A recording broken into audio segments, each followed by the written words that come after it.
പട്ടാളം ഇത് പട്ടാളമായിട്ടാണ് എനിക്ക് തോന്നുന്നത്.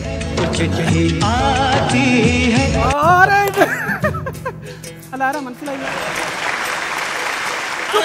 നിന്റെ പേര് പറയാനാ പറഞ്ഞത്. കുഴിക്കകത്തിരുന്ന് വെടിവെക്കുന്നത് എന്തിനാണെന്ന്. അഥവാ ഉന്നം തെറ്റി നമ്മുടെ നെഞ്ചത്തൊരു വെടി വെച്ചതാണ്. പിന്നെ ഈ മണ്ണിട്ടങ്ങ് മൂടിയാ പോലെ തലയിൽ ആപ്പിൾ വെച്ചവന്റെ വെടി വെച്ചിടാൻ. എന്നിട്ട് വേണം ഞാൻ കൊലപാതകത്തിന് സമാധാനം പറയാൻ. നമുക്കൊരു സെൽഫി എടുത്താലോ? അയ്യോ കിടുക്കൻ സെൽഫി.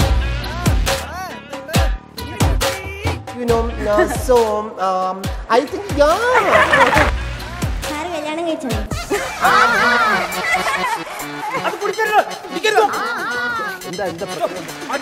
രാത്രി മലയാടി അവിടെ ചെന്നിട്ട് എന്തൊക്കെയായിരുന്നു? ഞങ്ങൾ അന്താക്ഷരി കളിക്കായിരുന്നു. നർമ്മത്തിന്റെ വിസ്മയ കാഴ്ചകളുമായി ലൂണാഴ്സ് കോമഡി സൂപ്പർ നൈറ്റ് ഇന്ന് രാത്രി 9:30.